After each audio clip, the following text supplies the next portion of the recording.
You know that moment when you realize the people you've sacrificed everything for would watch you drown without throwing you a rope? That's where this story begins, with the sound of my daughter's palm connecting with my cheek in front of 200 wedding guests, and the silence that followed like a held breath. I'm 53 years old, and I thought I knew what betrayal looked like. I was wrong.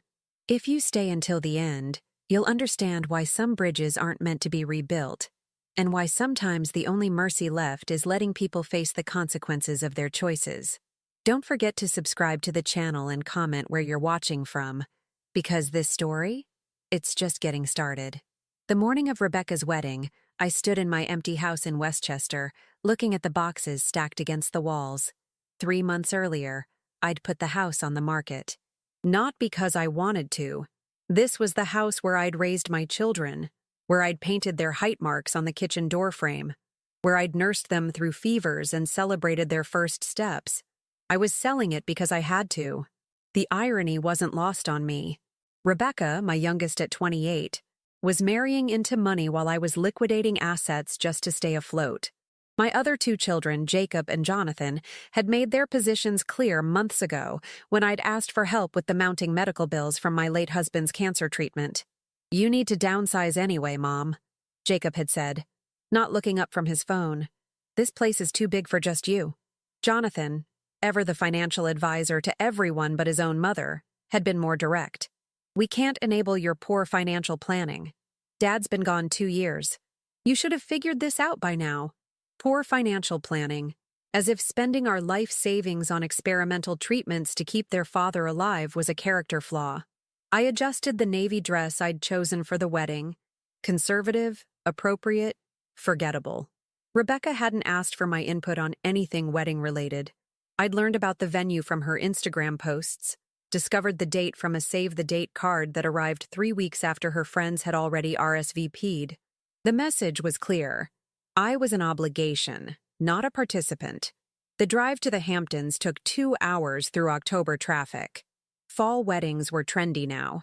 Rebecca had informed me during one of our brief phone conversations. Everything about this wedding was trendy. The organic flower arrangements, the farm-to-table catering, the Edison bulb lighting strung between oak trees. It was beautiful, I had to admit, even as I calculated the cost in my head. $60,000, minimum, maybe 70. I parked between a Tesla and a BMW, feeling suddenly conscious of my 10-year-old Honda. Inside the reception venue, I found my assigned table, number 12, in the back, with Rebecca's college roommates and their husbands. Not with family. Family was seated at tables 1 through 4, apparently, and I wasn't family anymore. "You must be Rebecca's mom," chirped a blonde woman in her 30s, extending a manicured hand. "I'm Ashley, from her yoga teacher training. She talks about you all the time." She didn't, but I smiled anyway. "How lovely to meet you." The ceremony was flawless. Rebecca looked radiant in her $1,000 dress, walking down the aisle to music played by a string quartet that probably cost more than my monthly rent would be in my new apartment. Blake, her groom, came from pharmaceutical money. His family owned a chain of specialty clinics across New England. He was handsome in that generic, privileged way that Rebecca had always been drawn to. I watched my daughter promise to love and honor this man, and felt nothing. Not pride, not joy, not even sadness. Just emptiness, like looking at a photograph of someone you used to know. During the cocktail hour, I made polite conversation with strangers while my sons held court near the bar, regaling Blake's groomsmen with stories about their latest business ventures.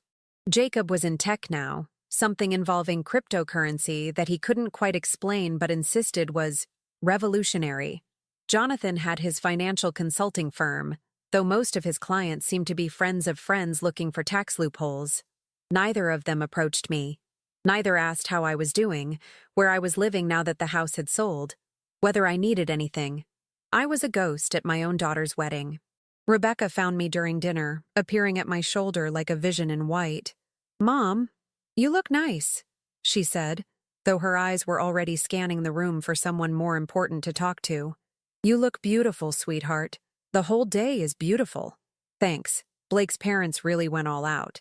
She paused, and for a moment, I thought she might sit down, might actually have a conversation with me. Instead, she glanced at her watch. A Cartier, I noticed. Probably an engagement gift. I should get back to the head table. We're doing toasts soon. I watched her glide away, her dress trailing behind her like sea foam. When had she become so polished, so untouchable? When had I become someone she needed to escape from? The toasts began after the main course. Blake's father spoke first, welcoming Rebecca into their family with warmth I hadn't felt from my own children in years. Blake's best man told embarrassing college stories that made everyone laugh. Then it was time for family. Jacob went first, his speech a masterclass in saying nothing while sounding profound. He talked about watching Rebecca grow into a force of nature, about how proud he was of her authenticity and courage. He never mentioned me, not once, even though I was the one who'd driven her to dance classes, who'd sat through every recital, who'd helped her through her eating disorder in high school, when her brothers were too busy with their own lives to notice she was disappearing. Jonathan's speech was shorter, more focused on Blake, and how lucky Rebecca was to have found someone who could provide for her the way she deserves. Again, no mention of the woman who'd provided for her for 28 years, often at my own expense. Then Rebecca stood up, champagne flute in hand, her cheeks flushed with excitement and alcohol. This was her moment, her chance to thank the people who'd made this day possible. I found myself leaning forward, waiting. That's when Blake leaned over and whispered something in her ear. I saw her face change, saw something hard and calculating flash in her eyes. She looked directly at me across the room, and I knew, with the certainty that only a mother can have, that whatever was coming next would change everything. She raised her glass higher. Before I thank everyone, there's something I need to address. The room fell silent. 200 guests turning their attention to my daughter, my baby, who was looking at me like I was a stranger who'd crashed her party. Some of you might be wondering why my father isn't here to walk me down the aisle today. Her voice carried perfectly in the hushed room. He died 2 years ago, and my mother... She paused, letting the word hang in the air like an accusation. My mother spent every penny he left us on treatments that everyone knew wouldn't work. She was selfish and desperate, and now she expects us to clean up her mess. I felt the blood drain from my face. Around me, people shifted uncomfortably in their seats, not sure whether to look at Rebecca or at me. I wanted to make it clear, she continued, her voice growing stronger, that this wedding, this day, this life I'm building with Blake, none of it has anything to do with her. She made her choices, and now she has to live with them. That's when she raised her glass in my direction, a toast that felt more like a curse. And that's when she walked over to me, leaned down and slapped me across the face hard enough to make my ears ring. The silence was deafening. 200 people watching, waiting to see what I would do. Would I cry? Would I beg? Would I make a scene that would give them something to gossip about for months? Instead, I laughed. A quiet, genuine laugh that seemed to surprise everyone, including myself. Now I know, I said, my voice carrying clearly in the stillness. I stood up, walked to the microphone Rebecca had abandoned, and smiled at the crowd of shocked faces staring back at me. I held the microphone with steady hands, looking out at 200 faces frozen in shock. Rebecca stood behind me, her wedding dress suddenly looking more like a costume, her face drained of color. My sons had pushed back from their chairs at the head table, Jacob's mouth hanging open, Jonathan's eyes darting toward the exits like he was calculating escape routes. Thank you all for coming to celebrate my daughter's wedding, I began, my voice calm and clear. Since Rebecca has chosen to make this about family finances, I think it's only fair that everyone understands the full picture. I could see Blake's parents exchange glances, his mother's hand moving protectively to her pearl necklace. The pharmaceutical money didn't like messy family drama, I supposed. My daughter is 3 months pregnant, I announced, watching Rebecca's face crumble. Congratulations are in order, though I suspect Blake's family might be interested to know that the timing doesn't quite match up with your engagement story. A collective intake of breath rippled through the room. Blake had gone completely white, his eyes locked on Rebecca, who was shaking her head frantically, mouthing no over and over. But that's not why I'm really here at this microphone, I continued, warming to my theme. I'm here because my children seem to think I'm a foolish old woman who squandered their inheritance on hopeless medical treatments. What they don't know is that I've spent the last 6 months with a very thorough forensic accountant. Jonathan was standing now, his chair scraping loudly against the floor. Mom, stop, please. I ignored him. You see, when you're facing financial ruin, you tend to look very carefully at where your money went. And while I did spend our savings trying to save their father's life, a choice I'd make again without hesitation, I discovered some interesting discrepancies in our family trust. Jacob had his phone out, probably texting frantically, but there was nowhere to run from this. 3 years ago, when my husband was first diagnosed, someone accessed our joint accounts and transferred significant funds to various shell companies. Companies that happened to be registered to my eldest son Jonathan's business address. I paused, letting that sink in. My financial advisor son, who told me I needed to learn to live within my means, had already helped himself to nearly $200,000 of those means. The silence was broken by whispered conversations starting up around the room. I could see phones being discreetly lifted, recording this moment for posterity. Rebecca's perfectly curated wedding was about to become viral for all the wrong reasons. And Jacob. I turned my attention to my middle child, who was gripping his champagne glass so tightly I thought it might shatter. Your revolutionary cryptocurrency venture? The one you couldn't quite explain? I can explain it.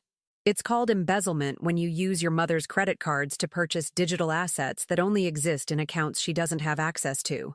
Jacob stood up abruptly, knocking over his chair. You don't know what you're talking about. $73,000, Jacob. That's what I know I'm talking about. That's what you stole from the woman who gave you life while she was watching her husband die. The room was buzzing now, a hive of shocked murmurs and turning heads. Blake's father was leaning heavily on the table, looking like he might be sick. This wasn't the kind of family his son was supposed to be marrying into. But Rebecca, I said, turning to my daughter, who looked like she wanted to disappear into her $1,000 dress, you were the most creative of all. She was crying now, mascara running down her cheeks in black streams. Mom, please don't. My daughter, the lifestyle influencer with 30,000 followers, has been very busy building her brand. What her followers don't know is that every single sponsored post, every product placement, every authentic recommendation has been paid for with money transferred from her dying father's medical fund. I held up my phone, showing screenshots of bank transfers. $47,000 in cosmetic procedures. $12,000 on a Chanel handbag for a unboxing video. $6,000 on a weekend in Napa that she posted about under the hashtag blessed. All of it taken from the account we'd set up for experimental treatments that might have given your father another year. Rebecca was sobbing now, but they weren't tears of remorse. They were tears of humiliation, of exposure, of consequences finally catching up. She looked at Blake desperately, but he was staring at her like he'd never seen her before. The best part, I continued, my voice never wavering, is that none of them thought I'd figure it out. They thought I was just a grieving widow, too devastated and too stupid to notice that my children were picking my bones clean while I was distracted by dying husbands and funeral arrangements. I set the microphone back in its stand and looked at my 3 children. These strangers who'd grown from the babies I'd nursed, the toddlers I'd chased, the teenagers I'd worried about. So yes, Rebecca, you're absolutely right. This wedding, this life you're building, has nothing to do with me. Because I'm done. I'm done being your bank, your safety net, your reliable source of unconditional love that you can exploit without consequence. The silence stretched out like a held breath. Rebecca had sunk into a chair, her perfect wedding dress pooling around her like spilled milk. Jacob was standing frozen, his face cycling through expressions of rage and panic. Jonathan had his phone pressed to his ear, probably calling his lawyer. Blake's father cleared his throat and stood up, his voice cutting through the tension. I think, perhaps this celebration should come to an end. The exodus began immediately. Guests grabbing purses and jackets, whispering urgently to each other as they headed for the exits. I watched Blake lean down to Rebecca, his voice too low for me to hear, but his body language said everything. He looked disgusted, betrayed, like someone who'd just realized he'd been sold a counterfeit. As the room emptied, my 3 children finally approached me. Not together. They'd learned to hunt in a pack, but now they were scattered, defensive, alone. Jonathan reached me first. "You've destroyed everything," he hissed. "Rebecca's marriage, our family." "I didn't destroy anything," I said calmly. "I simply revealed what was already broken." Jacob grabbed my arm, his fingers digging in hard enough to bruise. "You can't prove any of this. You're a bitter old woman making up stories." I looked down at his hand on my arm, then back up at his face. "Take your hand off me, Jacob. Now." Something in my voice must have gotten through to him, because he released me immediately. Rebecca approached last, her wedding dress dragging on the floor, her carefully applied makeup now streaked and ruined. "Mom," she whispered, "how could you do this to me? Today of all days?" "The same way you could steal from me while your father was dying," I replied. "The same way you could slap me in front of 200 people. The same way you could stand up at your wedding and call me selfish for trying to save the man who gave you life." She stared at me like she was seeing me for the first time. Maybe she was. "I raised you better than this," I said quietly. "All of you. I taught you to be kind, to be grateful, to take care of the people who love you. Instead, you became predators." Blake appeared at Rebecca's side, his face hard. "Rebecca, we need to talk. Now." As they walked away, I heard him say, "3 months pregnant? When exactly were you going to tell me?" I was alone in the empty reception hall, surrounded by abandoned champagne glasses and wilted flowers. The Edison bulbs still twinkled overhead, but the magic was gone, replaced by something harder and cleaner. I pulled out my phone and called Oscar. "It's done," I said when he answered. "I'm coming home." Oscar's farm sat on 47 acres in upstate Vermont, far enough from civilization that cell service was spotty, and the only sounds at night were owls and the occasional coyote.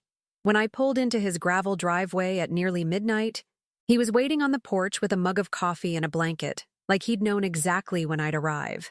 "How did it go?" he asked as I climbed the porch steps, my navy dress wrinkled and my feet aching from the drive. "Better than expected," I said, accepting the coffee and settling into the wooden chair beside his. "Worse than they deserved." Oscar had known me for 30 years, since veterinary school, back when we were both young and idealistic, and thought we could save every animal that came through our doors. He'd been in love with me then, though I'd been too caught up in meeting and marrying Charlie to notice. When I chose marriage and children over my career, Oscar had chosen animals and solitude. He'd never married, never had children, just built a practice treating livestock and rescue animals in a town where everybody knew his name, but nobody knew his heart. "The guest room's ready," he said quietly, "though you know you're welcome to stay as long as you need." I'd been staying in his guest room for 3 weeks now, ever since the house sale had finalized, and I'd needed somewhere to land while I figured out what came next. Oscar had offered without hesitation, the way he'd offered everything else over the years. Help with the kids when Charlie was traveling, a shoulder to cry on during the worst of Charlie's illness, practical advice when the bills started piling up. He'd been the constant I'd never fully appreciated until I'd lost everything else. "Any word from them?" he asked. I pulled out my phone, scrolling through 17 missed calls from Jacob, 23 from Jonathan, and 41 from Rebecca. The voicemails had progressed from angry to desperate, to threatening, and back to desperate again. I'd listened to the first few, heard Jacob calling me a vindictive bitch, Jonathan threatening to sue me for defamation, Rebecca sobbing about how I'd ruined her life. Then I'd stopped listening. "They want to talk," I said. "They want to explain, to apologize, to work things out. Do you want to hear what they have to say?" I considered this, watching the stars wheel overhead in a sky unmarked by city lights. A month ago, I might have said yes. A month ago, I still believed that families could heal, that love could overcome anything, that my children's anger came from grief and would eventually soften into understanding. "No," I said, and felt something settle into place inside my chest. "I don't." Oscar nodded, unsurprised. He'd seen the bank statements I'd shown the forensic accountant, had listened to me work through the timeline of betrayals while we'd walked his property lines. He understood better than anyone how calculated it had been. how they'd waited until I was at my most vulnerable to take what they wanted. Blake called off the wedding, I said. Rebecca's been posting about it on Instagram, emotional breakdowns, cryptic quotes about betrayal, asking for prayers and support. She's hemorrhaging followers. And the others? Jonathan's business is struggling. Word gets around in financial circles, apparently. Jacob had to move back in with his ex-girlfriend because he couldn't make rent. I took a sip of coffee, savoring the bitter warmth. Consequences. We sat in comfortable silence for a while, listening to the night sounds. This was something I'd forgotten existed. Peace, quiet, the luxury of not having to perform or pretend or manage other people's emotions. For 30 years, I'd been a wife, a mother, a caretaker, always thinking about someone else's needs first. Here, with Oscar, I could just be. I have a proposition, he said eventually. I turned to look at him. Even in the porch light, I could see the lines around his eyes, the gray in his beard, the way time had changed us both from the young people we'd been in veterinary school. But his eyes were the same. Kind, steady, patient. The county's been after me to find a partner, he continued. Someone to help with the large animal calls, maybe take over some of the routine work. I'm getting too old to be wrestling bulls at 3 a.m. I laughed despite myself. You're 55, Oscar. Hardly ancient. Old enough to know what I want, he said quietly. And what I want is for you to stay. Not as a guest, not as someone I'm helping out of pity, as my partner. In the practice and, if you're willing, in everything else. I stared at him, coffee mug halfway to my lips. Oscar, I know, he said quickly. I know you're not ready, maybe won't ever be ready. I know you're still processing everything with Charlie, everything with the kids. I'm not asking for an answer tonight or even this month. I'm just asking you to consider the possibility that maybe this is where you're supposed to be. He was right about my not being ready. Charlie had been dead for 2 years, but I was still wearing my wedding ring. Still sometimes reached for his side of the bed in my sleep. Still caught myself buying his favorite cereal at the grocery store. Grief was strange that way. It lingered in muscle memory, in habits you didn't realize you'd formed. But Oscar was also right about something else. Sitting here on his porch, looking out over land that stretched to the horizon, I felt something I hadn't felt in years. Not happiness exactly, but potential. The possibility that my life wasn't over, that I wasn't just counting down days until death. Tell me about the practice, I said. His face lit up like a child's on Christmas morning. Mostly large animals. Dairy farms, horse ranches, some sheep. Emergency calls, routine wellness checks, the occasional exotic rescue. Remember Sarah Mitchell from our class? She's got a wildlife rehabilitation center about an hour south, sends us overflow cases. I did remember Sarah. Brilliant, intense, devoted to wildlife medicine in a way that had made the rest of us feel lazy by comparison. The idea of working with her again, of using the degree I'd earned but never practiced, sent a spark of excitement through me. I'd need to get licensed in Vermont, I said. Probably do some continuing education to catch up on what's changed. Already looked into it. There's a reciprocity agreement with New York, and the state board offers refresher courses for people returning to practice. We could start slow. You could observe for a few weeks, get your feet wet again. The practicality of it was appealing. But there was something else too. For the first time in years, someone was offering me something without expecting anything in return. Oscar wasn't asking me to fund his dreams or fix his problems or sacrifice my well-being for his comfort. He was offering partnership, collaboration, shared purpose. My phone buzzed with another call from Rebecca. I glanced at the screen, then deliberately declined it. They're not going to give up, Oscar said. I know. I set down my coffee and looked at him seriously. Are you sure you want to get involved in this mess? Because it is a mess, Oscar. My children hate me now. They're going to make things difficult. Let them try, he said. And there was steel in his voice I'd never heard before. You protected them for 30 years, made excuses for them, enabled their worst impulses because you loved them. Look where it got you. Maybe it's time someone protected you for a change. The words hit me harder than I expected. When was the last time someone had wanted to protect me? When was the last time someone had seen me as worth protecting? I need to think about it, I said finally. Of course. He stood up, stretching. But while you're thinking, maybe come out with me tomorrow morning. Mrs. Patterson's mare is due to foal, and I could use an extra pair of hands.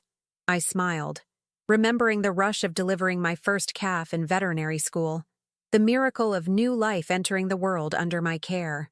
I'd like that. As we headed inside, my phone buzzed again. This time, it was a text from Jonathan. Mom, we need to talk.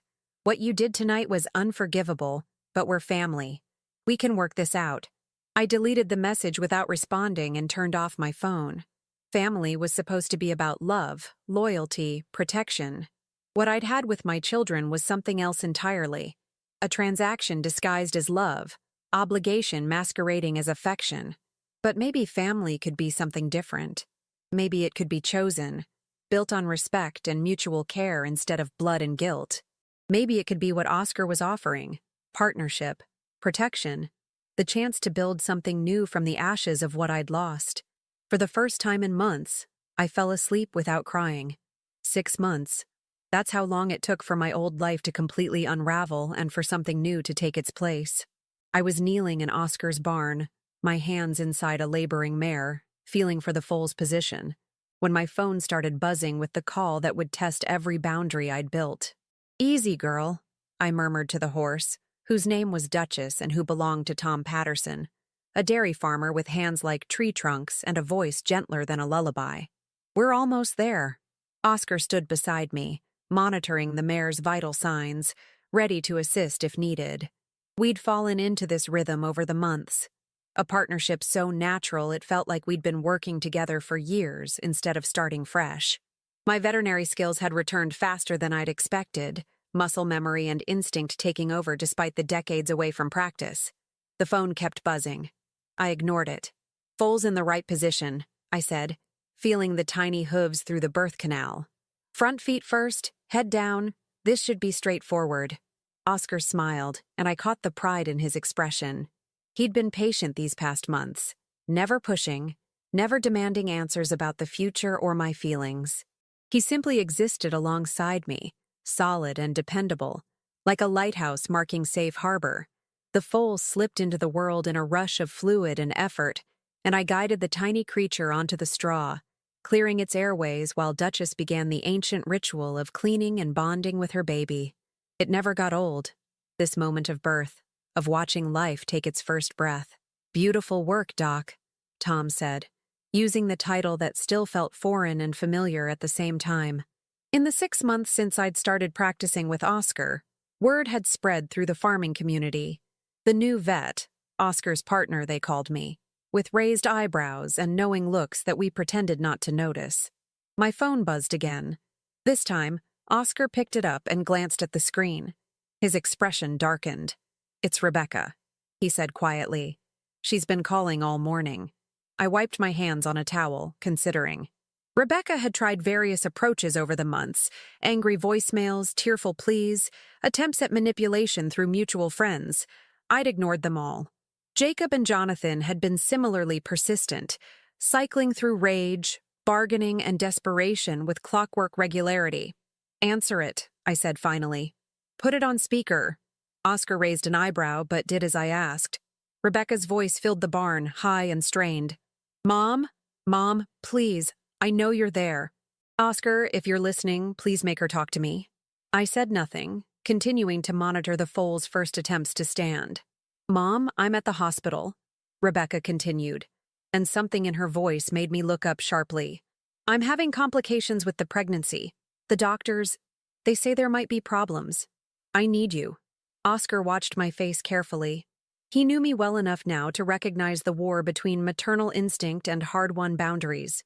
Please, Rebecca whispered and started crying. I know I hurt you.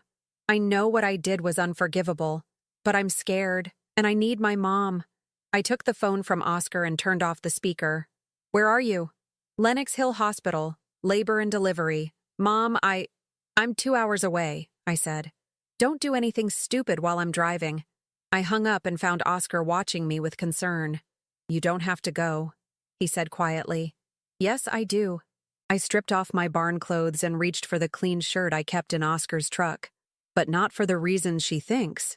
The drive to Manhattan gave me time to think, to prepare.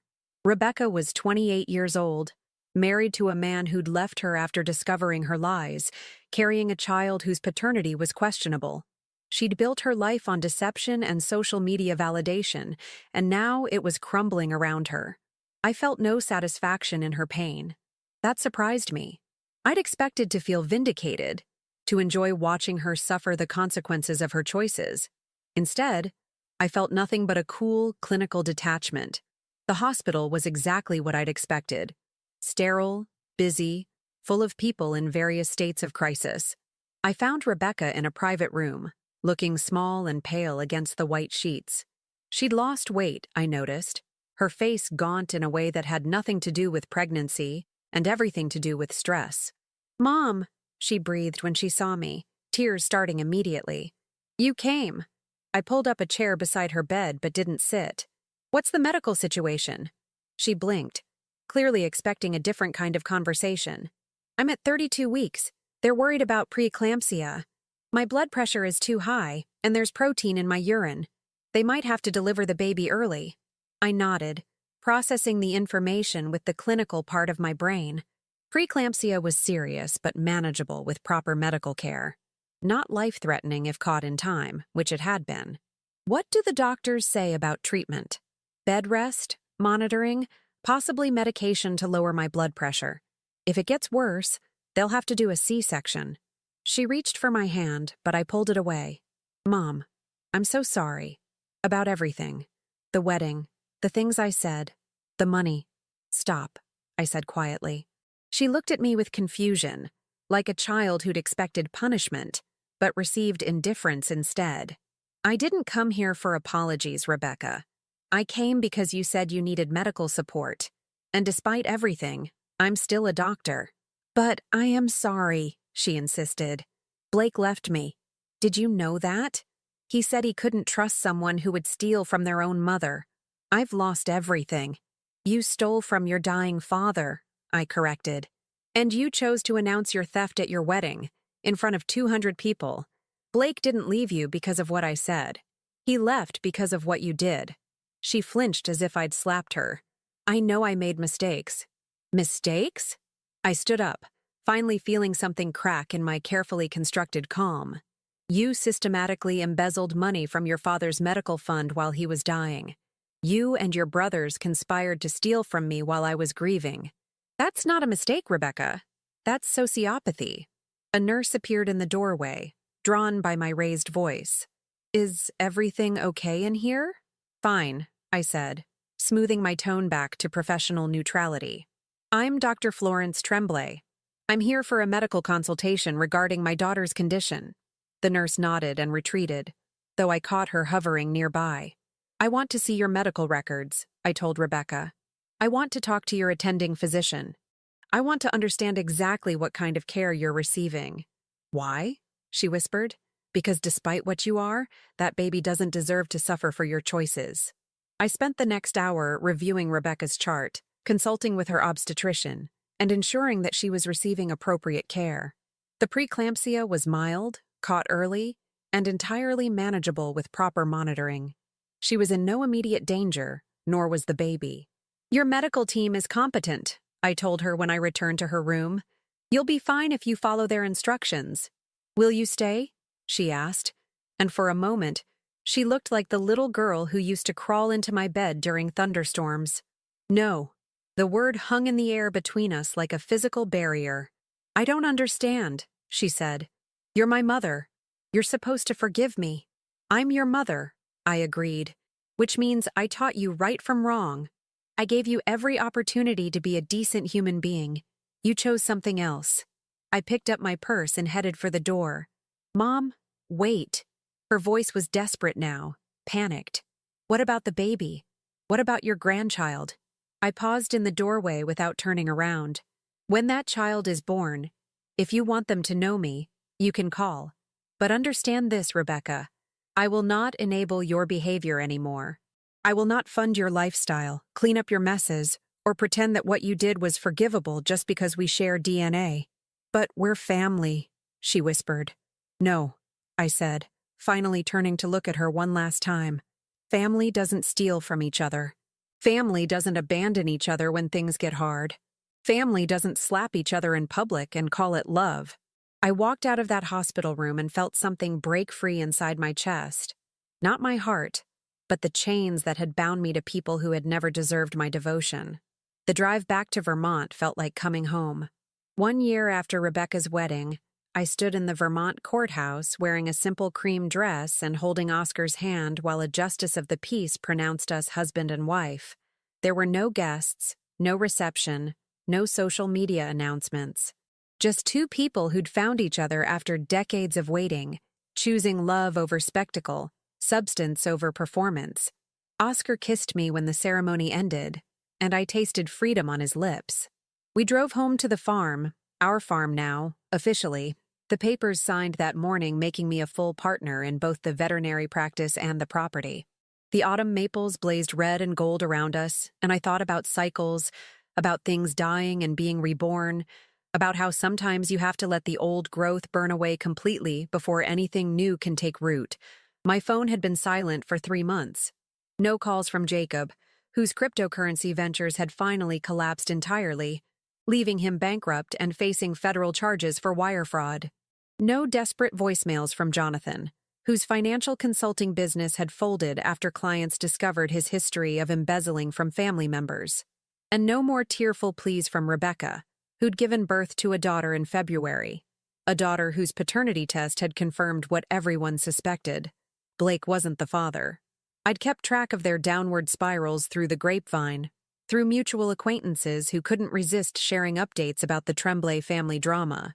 Rebecca had been evicted from her apartment and was living with a rotating cast of friends who grew tired of supporting her quickly. Jacob was working at a big box store, his dreams of tech fortune reduced to scanning barcodes for minimum wage. Jonathan had moved to Florida to escape his reputation, but money had a way of following financial criminals, and his problems had followed him south. They'd each tried different approaches to reach me. Lawyers threatening lawsuits that went nowhere because truth was an absolute defense against defamation. Family friends acting as intermediaries, urging forgiveness and reconciliation that I politely but firmly declined. Even a private investigator who'd shown up at the farm asking questions about my estrangement from my children, until Oscar ran him off with a shotgun and a promise to call the sheriff. But today, on my wedding day, I felt nothing but peace. Oscar and I spent our wedding night delivering twin calves on the Morrison farm, working by lantern light in a barn that smelled of hay and new life. It wasn't romantic in any traditional sense, but it was perfect. Two partners working together toward a common goal, celebrating life instead of performances. No regrets? Oscar asked as we cleaned up afterward, both of us covered in straw and exhausted but satisfied. About what? Marrying you or cutting them out of my life? Either. Both. I considered this, watching the sunrise paint the Vermont hills gold through the barn windows. Charlie used to say that regret was just pride wearing a disguise. You regret things when you can't accept that your choices led to consequences. And your choices? Led me here, I said simply. To you. To this life. To work that matters. If I'd kept enabling my children, kept letting them steal from me and treat me like a disposable resource, I'd still be trapped in that cycle. They'd still be calling me selfish while picking my pockets. Oscar pulled me into his arms, and I marveled at how right it felt, how completely I'd healed from the woman who'd stood in that Hamptons ballroom a year ago, desperate for scraps of love from people who saw her as prey. Besides, I added, regret implies I had other viable options. What was I supposed to do? Keep funding Rebecca's lifestyle while she called me names? Keep pretending Jonathan's embezzlement was a misunderstanding? Keep making excuses for Jacob while he stole my credit cards? You could have forgiven them. I could have enabled them, I corrected. There's a difference. That afternoon, while Oscar napped in our bedroom, the master bedroom I'd moved into 3 months ago, finally ready to share a bed with someone who saw me as an equal partner rather than a convenient target, I sat on the porch with a cup of coffee and opened my laptop. The forensic accountant had finally finished his work. The full extent of my children's theft was laid out in spreadsheets and bank records. $347,000 stolen over 3 years while their father was dying, and I was too grief-stricken to notice the systematic drain on our accounts. But the accountant had also done something else. He'd traced where the money had gone, mapped out the web of lies and shell companies and fake businesses my children had created to hide their crimes. And he'd provided me with everything I needed to ensure they'd never be able to do this to anyone else. I opened a new email and began typing. 2. Tips Heirs Gov. Subject: Tax fraud. Unreported income. I attached 127 pages of documentation showing Jacob's unreported cryptocurrency gains, Jonathan's unreported income from his embezzlement operation, and Rebecca's failure to declare the money she'd stolen as taxable income. The IRS took tax evasion very seriously, and my children had been sloppy about covering their tracks. The second email went to the New York State Attorney General's office, reporting Jonathan's financial crimes against elderly clients. My accountant had discovered that I wasn't Jonathan's only victim. He'd been using his legitimate business to prey on widows and retirees for years. The third email went to the FBI's Financial Crimes Division, detailing Jacob's cryptocurrency schemes and providing evidence of his use of interstate commerce to commit fraud. I sent all 3 emails and closed the laptop. Oscar found me there an hour later, still sitting with my coffee, watching the sun set over land that belonged to us. "What are you thinking about?" he asked, settling into the chair beside me. "Justice," I said, "and the difference between revenge and consequences." He waited for me to elaborate. "A year ago, I thought about revenge constantly. I wanted them to hurt the way they'd hurt me. I wanted them to lose everything they valued, to feel abandoned and betrayed and helpless. And now I realize that revenge would have required me to stay connected to them, to keep them in my life so I could watch them suffer. That would have made me just another kind of predator." Oscar nodded, understanding immediately. "So instead, you chose consequences." "I chose to let the world respond to their actions the way the world responds to thieves and liars and fraudsters. I didn't manufacture their punishment. I simply stopped protecting them from it." My phone buzzed with a text from an unknown number. I glanced at it and saw Rebecca's words. "I had the baby. A girl. I named her Florence after you. I hope someday you'll want to meet her." I showed the text to Oscar, who read it and shook his head. "Even now, she's trying to manipulate you. She named her daughter after the woman she robbed," I said, deleting the message without responding. "The audacity is almost impressive. Will you want to meet the baby someday?" It was a fair question, and I considered it honestly. Maybe. When she's old enough to form her own opinions about right and wrong, when she's old enough to choose her own family based on character instead of genetics.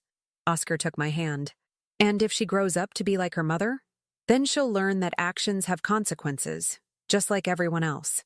We sat in comfortable silence as full darkness settled over the farm. Somewhere in the distance, I could hear the cattle settling for the night, and closer by, the barn cats were beginning their evening hunt. It was a good life, built on honest work and mutual respect, and the kind of love that didn't demand sacrifice of one's self-worth. My children would never understand that. They'd see my happiness as evidence of my cruelty, my peace as proof of my selfishness. They'd probably spend years telling anyone who'd listen about their terrible mother who'd abandoned them when they needed her most. Let them. Their version of the truth was just another performance, another attempt to manipulate sympathy from strangers. I knew the real truth, that love without boundaries isn't love at all. It's addiction. That family built on guilt and obligation will always crumble. That sometimes the most loving thing you can do is step back and let people face the consequences of their choices. And I knew something else. Something that would have been impossible to believe a year ago sitting in that empty house in Westchester.